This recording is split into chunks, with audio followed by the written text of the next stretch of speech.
کیسه ده چې یو ورځ مولانا رومي خپل کور ته راغی. ویې لیدل چې زوی ډېر پریشانه ناست دی. له زوی څخه یې وپوښتل ولې خواشینی یې؟ هغه ځواب ورکړ هسې هېڅ خبره نشته. مولانا له کوره د باندې راووتی. د لیوه پوست یې په ځان واغوستی. بیرته کور ته راغی او د لیوه په ډول اوازونه یې کول. زوی چې دا هر څه ولیدل په خندا یې پیل وکړ. مولانا رومي ورته وویل زویه، لیوه یو وحشي او ځنګلي ځناور دی.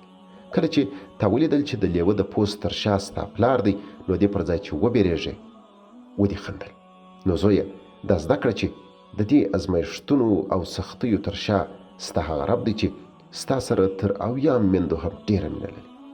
کله چې ستا رب وغواړي تا له یو ازمایښت څخه تیر کړي نو ته یې په حکمت نه پوهېږې، مګر ستا رب ډېر ښه ورباندې پوهېږي.